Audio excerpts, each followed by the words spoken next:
credit card can be good in certain circumstances. Oh, okay. If you are wanting it to do, groceries and you have a certain amount of transactions on your debit card, for sure use your credit card. But if you know you do not have the money to put back in there, just stay away from it. You spoke a little bit about student loans and taking that out. Obviously, do you feel that if you could go back, would you still take it out? Or do you feel like you would, because a lot of people are now opting to not go to school yet, maybe work a little bit and then go to school afterwards.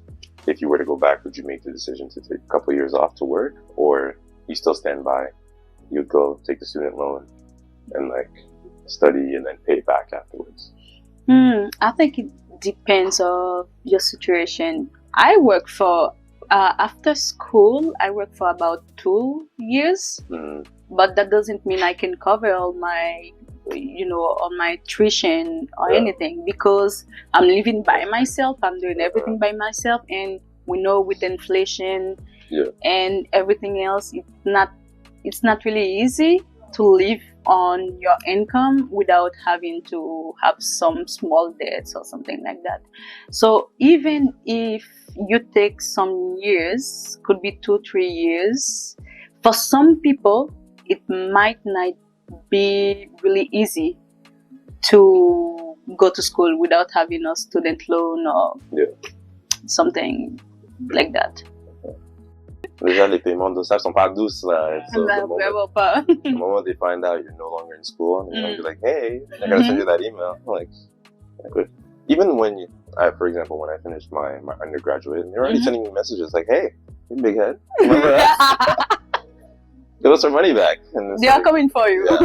So if you do take it out, please do the 4 years. And now I've done a master's and whatnot, and believe me, I wanted to quit how many times, but telling myself that education will hopefully get you further than hopefully it would, if you're lucky.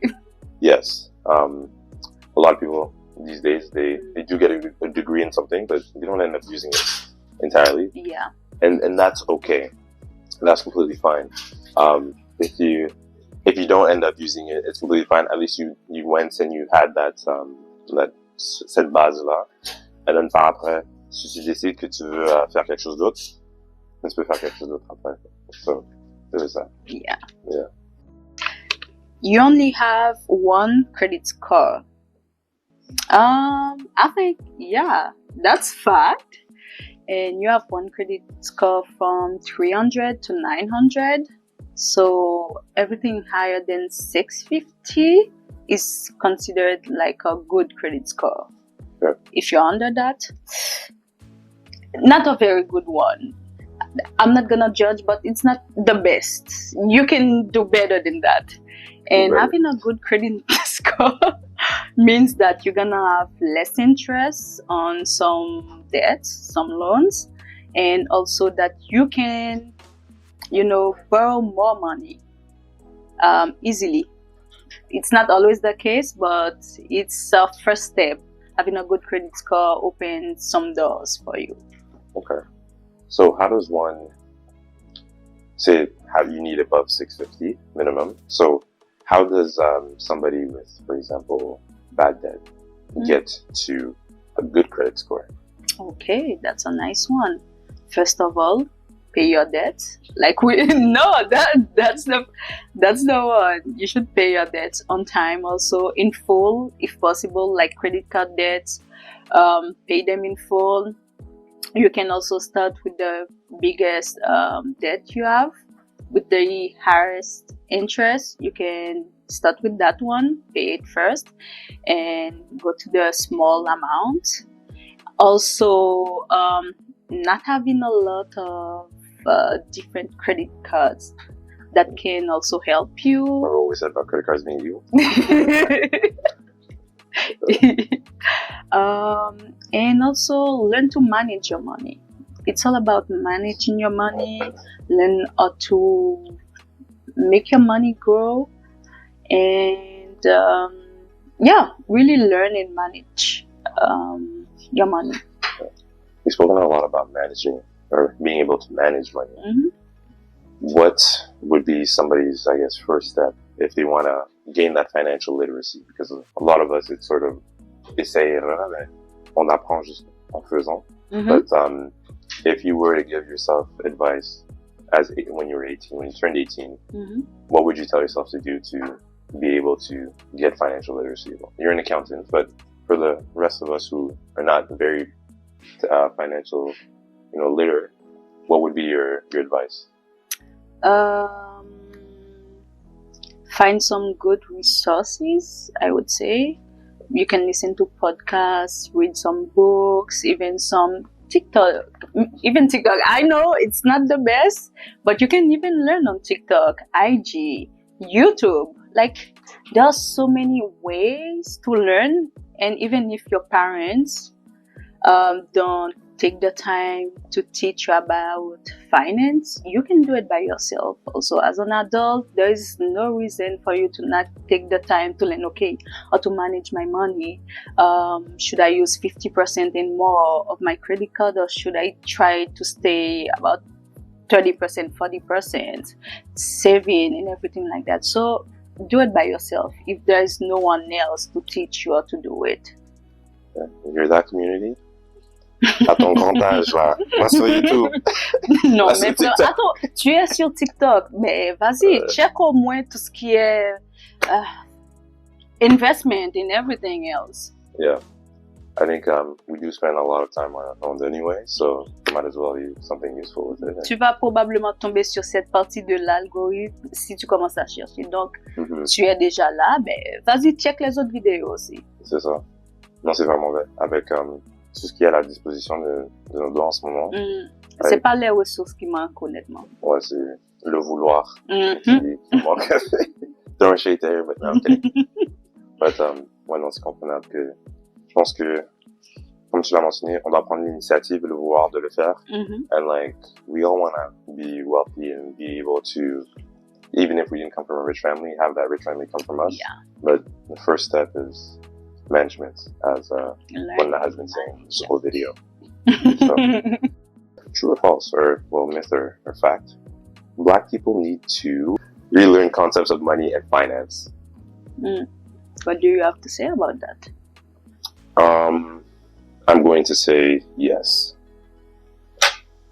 Okay, I grew up with, growing up, le concept des soldes, or en Lingala, they call it limbas, or all that, that is very strong in the Black community.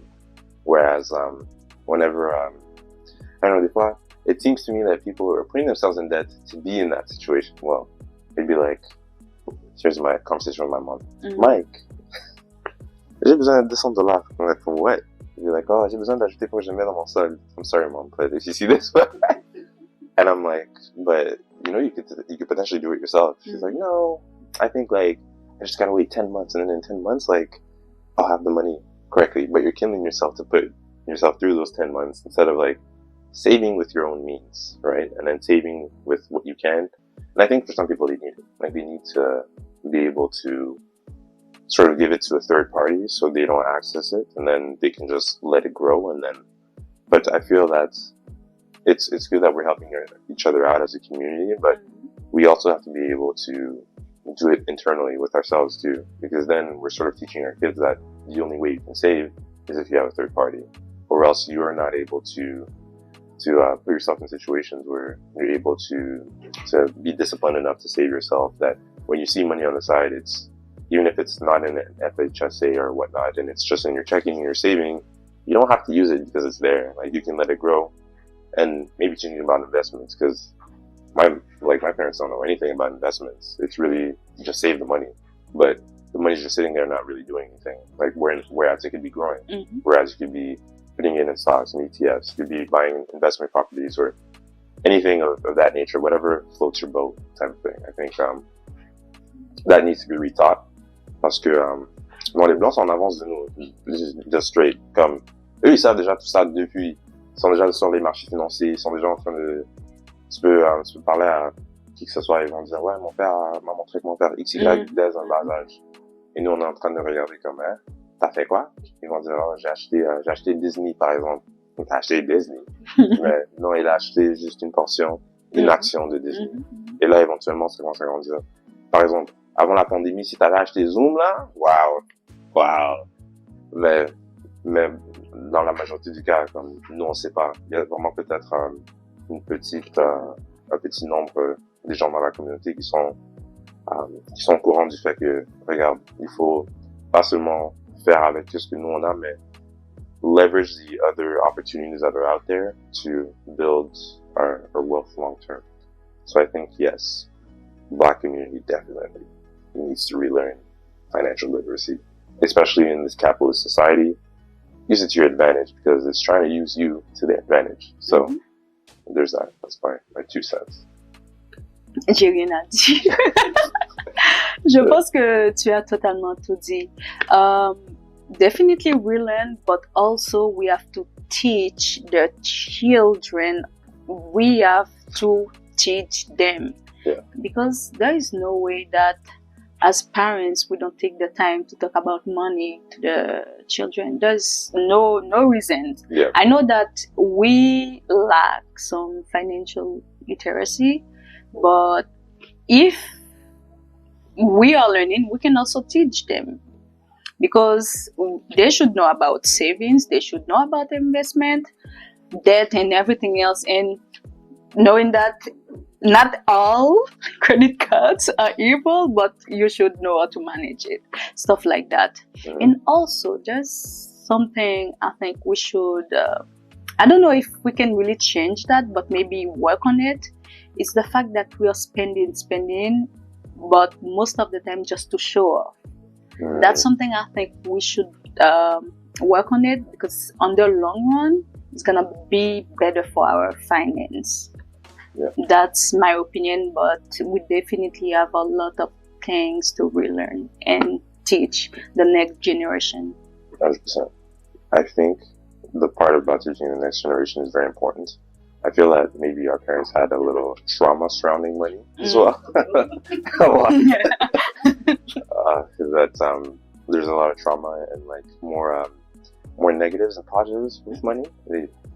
It's always, as you're growing up, everybody can have the story where you want to pick something up and say later really quickly, or and they never really take the time to discuss like finance with you. It's a very hush hush. Like if you have what you need, then you shouldn't be asking for anything more, or you shouldn't be talking about, like, for example, if you were to, difference again in culture, if you were to ask like a kid from a different ethnicity, well, I would say, si tu demandes au blanc par exemple, combien est-ce que ton père fait par année?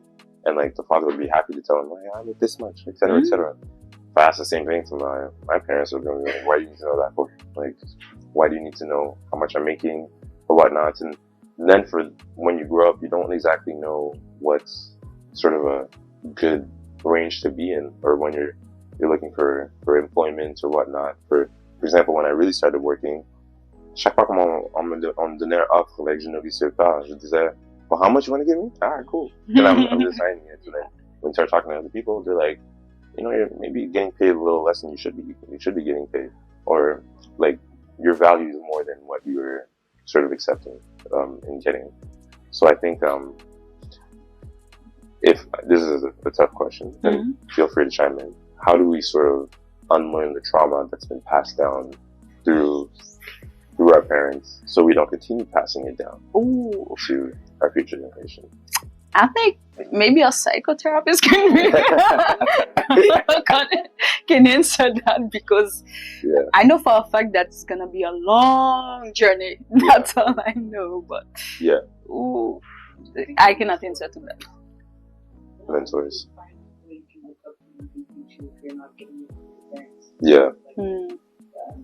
As a therapist,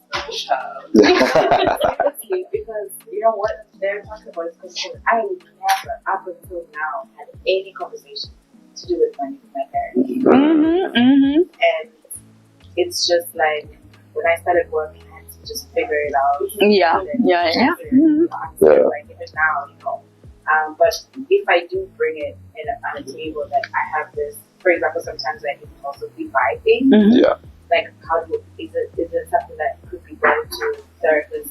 You could, yes, because you have to check in, like, okay, what's the emotion that lets you apply to it. Yeah. See, she can answer to that. The same way, like, somebody can be like, I don't know, anxious, they just go buy clothing and just spend $500. Yeah. It feels good, but it's an impulse. You're not actually doing it mindfully. You're doing it based on whatever emotion you're feeling. There's scarcity that has to do it. So it's exploring some of this scarcity that there's some times where I like don't buy anything. Yeah. Like saving to like keep the money. Yeah. And then I have that one day and I'm it's like YOLO. I think it's the thing too, like when you said it's like treat yourself. So that like you're not too surprised when you're actually spending like so much. If you're doing regularly. So you get Oh, okay, yeah. $100 for yourself. And you won't feel like you need to like be erratic. Summer comes around and you need a whole wardrobe. like Andrea, she knows it. She's a witness. So it's kind of like being able to treat yourself so you get used to spending. Okay. Yeah. And spending healthily. So in that unlearning, you're kind of like really but it's spending money. Yeah. Like individual, like check out stuff on. So like however you spend, I gotta check myself and like, can I really afford that? You know? Because then again, I was going to have Moi, comme tu l'as mentionné, il y a des gens qui achètent vraiment pour c'est like more showing off. Yeah, really, definitely. Yeah. Really, like you're buying it because you need it. Per se. Like, no, and you also mentioned scarcity, like the mindset of scarcity. That's the thing too that I think is really rampant in the Black community that we definitely need to unlearn. And I think it's a process. I think with all things that it comes over time, but it has to be consistent for us to really see the changes in the next generation, so that we're seeing, like, on building names, for example, we see a lot of white names on the buildings, but why can't it be a Black name on the building? Why can't it be us owning whatever institutions or businesses or communities where it's literally just Black owned? I think it definitely can be a thing, so we have to empower ourselves, like you mentioned. So everything revolves around money. That's the one. Okay. Does everything revolve around money? No. Yeah. Okay. Why no? Why no? Because I know it's gonna be cliche, but I still think that there are a lot of things that money cannot buy. Yes, money is a big part of our lives, but kindness, you cannot buy that. Good manners, you cannot certainly buy that. Let's say, what else? There also, love, for example. I know you might want to argue about that, but there's so many beautiful things that you cannot buy with money. Yes, it's important. Yes, it's a must, but it cannot be just that. No, I would also agree. I think, like, money can only get you so far. So, like you said, like les valeurs des gens, ça peut pas être acheté. And, like, if anything, money reveals who you truly are. So it's like we said, credit cards are evil, and I still stand by that. I still stand by the fact that money is the root of all evil. That's the root, and then there's credit card as the extension. But I would say that yes, it is important in the societies that we live in. But if you look dans différents continents, like, some people have zero money and they're the happiest, and you come here and they have a lot, but they aren't content. It's always, we need more. What's the next thing? What's the next thing? Ils peuvent pas être contents avec ce qu'ils ont, le petit qu'ils ont. Ou même le beaucoup qu'ils ont dans certaines situations. So yeah, I don't think everything revolves around money. And, like, money comes and goes. It could be there for a little bit, and you can be, oh, rah, I have money, but then un jour l'argent va te partir, et lorsque tu vas mourir, tu vas pas apporter ça avec toi. But what you will be looking back on is the relationships that you built, the values that you promoted, and just the memories that you were able to make with your loved ones, your family, and whatnot. So I think in life, prioritize that rather than the money, because the money it's always in circulation. Sometimes it'll come your way, sometimes it'll go somebody else's way. But yeah, I feel like life shouldn't just revolve around that. So, But it's still a must then. I need the money, you need the money, we all need the money, but it's not everything. yeah, no, 100%. The resources. Oh! Il y a tellement de ressources que moi je trouve intéressantes. So, for example, RBC has a financial literacy course. Also, whether we like it or not, some Canadian websites, like the government, they have some good tools to help us, manage money, check ourselves, let's say. Yeah. And also, Desjardins has a financial tool also, but mostly for young adults, teenagers, young adults, 16 to 25. So the earlier they can start, it's better. For your teen, for example, or just yourself as a young adult, you can check that out and learn about money. Do it by yourself. It's a good way to start. I really want to end the video. I just want everyone to see how great this whole thing was. Oh, thank you. I really appreciate it. Thank you. Is there money inside? No?